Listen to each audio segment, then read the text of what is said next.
Shalom, puji nama Tuhan, kembali berjumpa bersama saya Evangelis Fernando SKL Ginting dalam channel ini. Senang rasanya bisa membagikan berkat Tuhan untuk kita sekalian.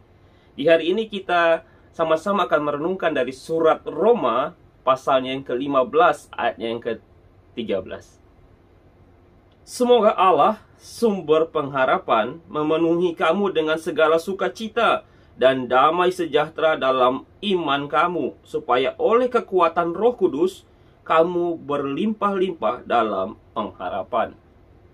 Dalam pembacaan ayat firman Tuhan di hari ini yang menyatakan doa Paulus bagi orang percaya yang ada di Roma, Paulus meyakini bahwa Allah adalah sumber pengharapan bagi orang-orang percaya di Roma. Kata pengharapan adalah menginginkan sesuatu terjadi dan biasanya memiliki alasan yang baik.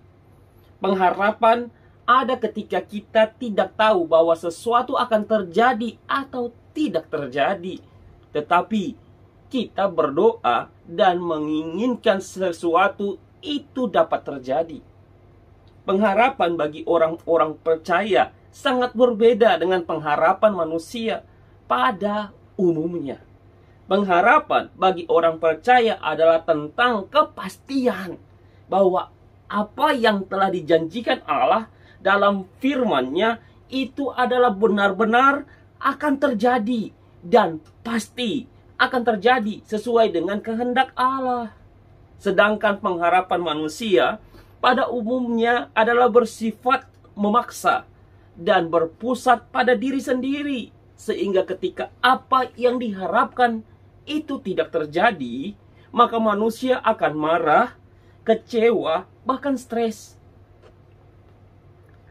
Pengharapan bagi orang percaya adalah sesuatu yang lebih fleksibel, berlaku untuk jangka waktu yang panjang, dan tidak bersifat memaksa atau menuntut, dan juga tidak egois, tetapi lebih mementingkan keharmonisan dan kepentingan orang lain.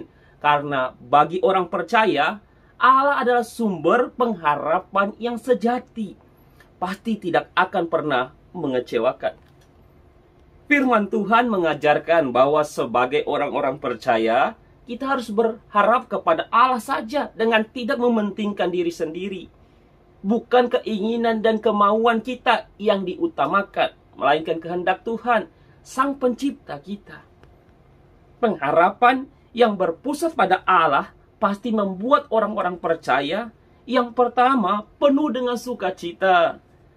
Yang berikutnya memiliki damai sejahtera, senantiasa dikuatkan oleh Roh Kudus, dan berlimpah-limpah dalam pengharapan.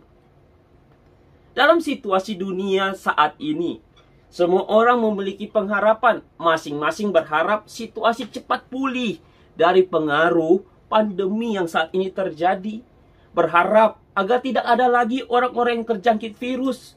Berharap agar suatu saat dapat melakukan perjalanan liburan ke tempat-tempat wisata, ke luar negeri, kemanapun yang kita inginkan. Dan masih banyak lagi harapan-harapan lainnya. Entah itu secara pribadi, keluarga, pelayanan, bahkan pekerjaan kita, dan bahkan lain-lain. Harapan-harapan tersebut bisa saja tercapai, tapi apa yang belum tercapai, bahkan tidak bisa tercapai. Tetapi sebagai orang-orang percaya pada Tuhan Yesus, tetap miliki pengharapan di dalam Tuhan. Karena pengharapan di dalam Tuhan akan membuat kita semakin kuat dan bukan kecewa. Pengharapan di dalam Tuhan akan membuat kita semakin bertumbuh dan bukan sakit hati. Pengharapan di dalam Tuhan membuat kita melihat bahwa sesuatu ada jalan keluar bagi setiap orang. Kondisi yang kita hadapi saat ini, meskipun sepertinya tidak ada jalan keluar atau belum ada jalan keluar, tetapi Tuhan selalu bersama dengan kita. Dalam Ibrani pasal yang ke-6 ayat 19a tertulis bahwa pengharapan itu adalah sauh yang kuat dan aman bagi jiwa kita.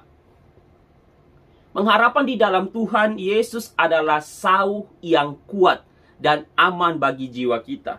Pengharapan yang demikian akan membuat kita semakin bersemangat, bukan terobsesi.